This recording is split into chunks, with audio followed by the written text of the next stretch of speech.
During the 70s, when I was running the Portland Center for Visual Arts in Portland, Oregon, we had a show of Alexis's work. So I've known her since then. When I came down here to San Diego to be director of the Stuart collection, of course I thought about her. So I invited her to come down from LA.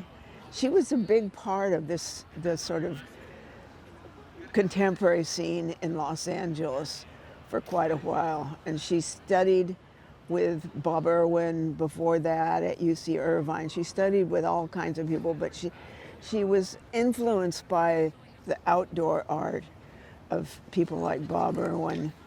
So I got her to come down here. I don't remember exactly what year it was, but the snake path was finished in '92.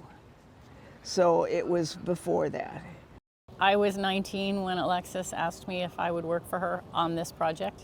I was her student at UCLA, and she was my very first art teacher ever. And I was a pre-med freshman. And I took her class my first quarter. And so it was a full year later that she asked me to work for her. So Alexis was invited to do the Grand Lobby installation at the Brooklyn Museum, which was a pretty coveted spot for a contemporary artist. She asked me to work for her in the very beginning stages. We were testing paint to see which paints would mold. We were making lots of tests. So it was really the early stages of this coming to be, all culminating in traveling to the Brooklyn Museum and getting the mural up on the wall and figuring out how it was all going to fit together.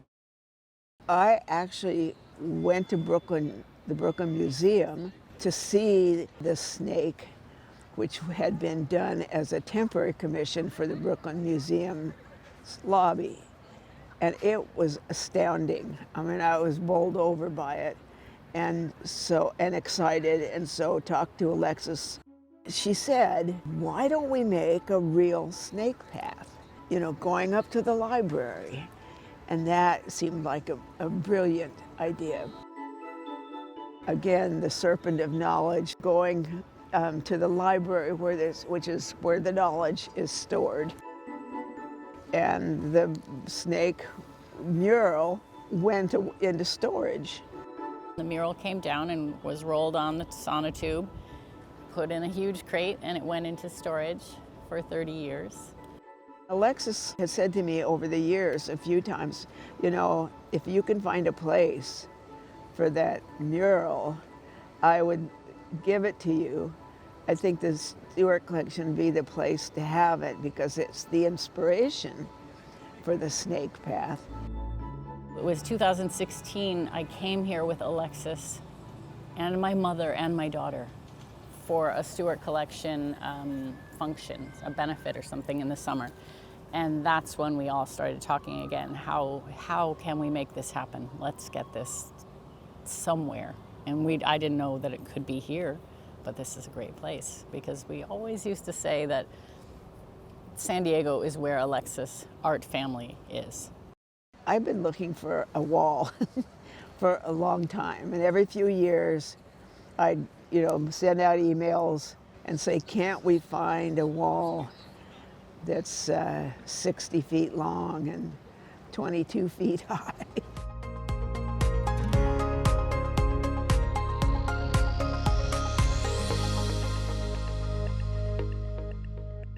I think 2016 is really when the idea of this living and learning neighborhood concept was really brought to bear and sort of got some momentum. The concept of building a new home for Six College, the concept of building an activated space to help this vision that the university has for campus being a destination. As we transitioned into competition, the Sophs Rubianez Clark team with HKS, they visualized and rendered the entirety of the college, the entirety of the neighborhood. But what they really talked about is the public realm, and what jumped out at us in review of their competition submission was what we call the jewel box, this 600-seat lecture hall. And instead of incorporating it into other program and weaving it in these mixed-use buildings, it was really a standalone lecture hall. So when the Stuart Collection and Mary Beebe reached out to the campus architect, Joel King, and said, we have this 20 by 60 work that is the inspiration of the snake path, that is in storage. Is there a place for it in this new project of 1.6 million gross square feet of scope? It's an immense project. Immediately, we and the architects honed in on that space. It's general assignment classroom. It's about general curriculum. So it's essentially, it's all of ours. It's all of the campus's space. That was help from the university and in their thinking, and we were thrilled. And it really augmented and gave this lecture hall this heartbeat, this soul. When we first opened it, when it got here, that crate hadn't been opened since probably 87, maybe 88.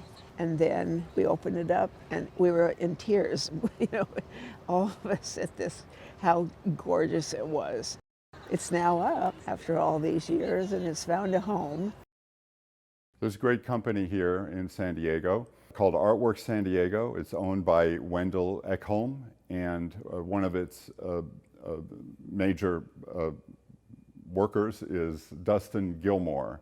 Dustin actually worked about 20 years ago on maintenance of the Stuart Collection. He's an artist as well as a truly professional installer, and he developed this method of rolling up that huge painting, putting it on a roller that could be raised to a vertical position and then rolled out horizontally on a kind of lazy Susan mechanism that made its way all the way down along this wall. They built these tracks above and below the painting so it would stay stable, and then just rolled it out and stapled it up and then unstapled it and stretched it and went through a whole series of steps in order to get it to look the way it does right now.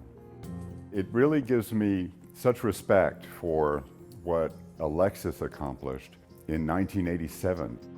She had the ambition and the wherewithal and the sense of adventure and fearlessness to create something this large. And then she also installed collages over it, which is her way of working, finding things and putting them together.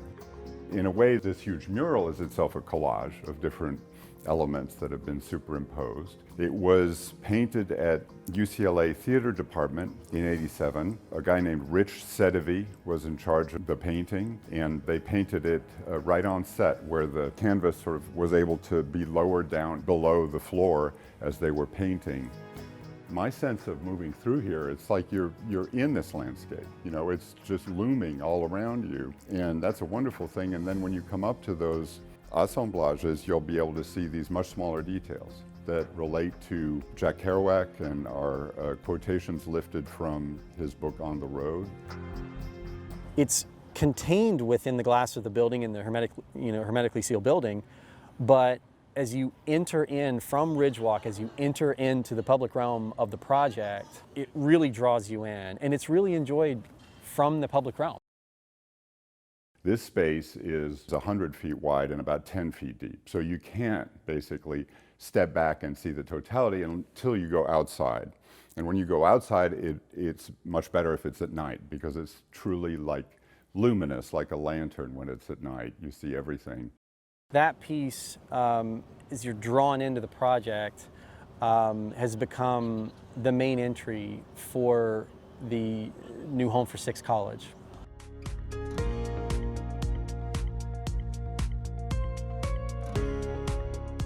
We call this a neighborhood for a very good reason. This is where our students will learn and live and play, and this is part of playing, this is part of learning. The arts and humanities and social sciences are part of the learning, but they're also part of the growth of the students. So for me, it's like the perfect combination of factors that make this a neighborhood for our students to have, the best possible college experience. For students to understand the importance of art, they have to live with it. And it's not something you visit in museums and see it from a distance. So I love the fact that our students will walk past this and it is very much a part of their lives. I'm just stunned by its beauty. I've seen pictures of it and we've been anticipating this for so long. the sheer size of it is amazing, but then when you think of something that is very huge, you don't think of detail. But this has got amazing details of light and shadow and, you know, parts of California that we are all familiar with, that are beloved to us. And I particularly love seeing the snake, both for its little bit of its shock value, I guess, for some people, but mostly because this is the genesis of the snake path. Same Old Paradise encompasses all the aspects of her work because it has the collages that are really being showcased on the mural. So the backdrop is the installation for the collages. That's the whole reason that it's there. And the mural was designed and painted to be so realistic with the 5-point perspective. So no matter where you stood, you could see all the way through the orange fields. And talking about popular culture, which was definitely her subject matter. And of course, on the road, Jack Kerouac, because she almost always had some kind of literary reference.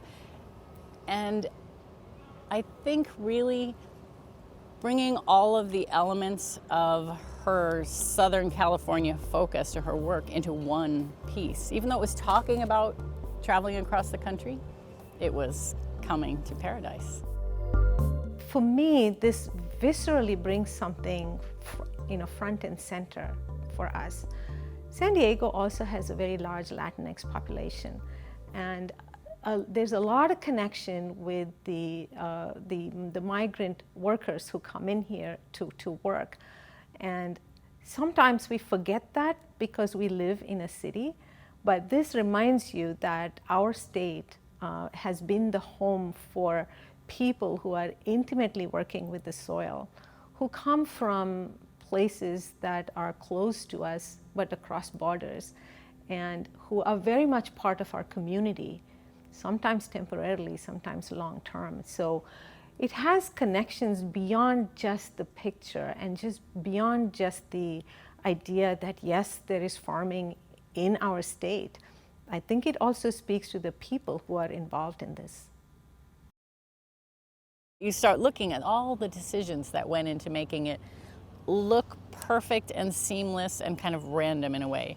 Because, like she used to say, that it needs to, in the end, look like a found thing. When you're working with found things and made things, it needs to look like it just appeared just like that. You happened upon it. And I feel like there's a lot of that in this, which is intentional, but so much intention to get to that moment. The mural is so California, and the car culture of California. The mural feels like you're driving by when you see the orchards and how they're split and the lines of the horizon go off. It's just brilliant. And then you see the Kerouac. So it talks about California in all kinds of ways. I think it's an incredible work, and I'm thrilled to have it here. And I'm thrilled that so many other people are too. Sometimes persistence pays off.